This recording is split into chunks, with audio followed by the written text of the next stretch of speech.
In Dumfries, you never have to look far for a link to Scotland's national bard. 224 years after Robert Burns died, he still brings in £21 million a year to the local economy. But for every pound spent on Burns tourism here, £6 is spent in Ayrshire.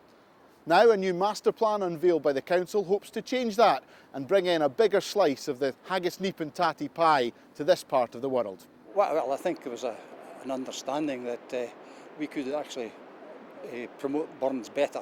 I think that's probably the easiest, simplest way of putting it.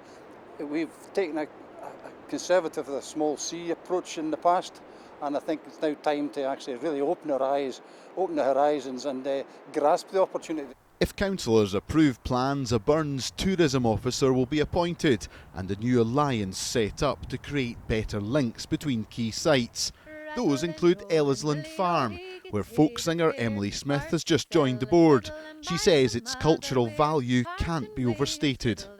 He only lived here for a few short years, but in those years he was at the height of his creative powers, really. He wrote over 100 songs here, as well as working at excise collection, as well as working a farm and having a young family.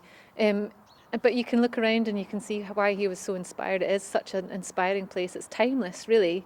And it's also the place, I think, where he, I guess, newly married, he started to write from a female point of view as well. So just during those few short years, he covered a lot of ground. Emily also says the new research is a reminder to all of us who've grown up in Burns country of his wider appeal. My music has taken me all over the world, and wherever I go, people know Robert Burns, which is amazing for one man.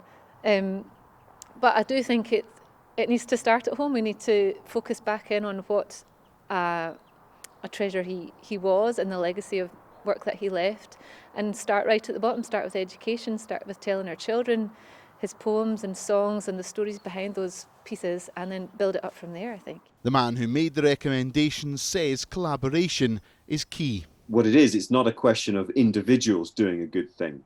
It's about the collective effort together.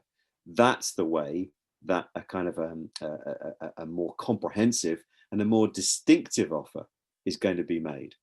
Robert Burns wrote that the best laid schemes of mice and men gan after gley. The people behind this particular scheme hope that it goes the other way. Bruce Mackenzie, ITV News in Dumfries.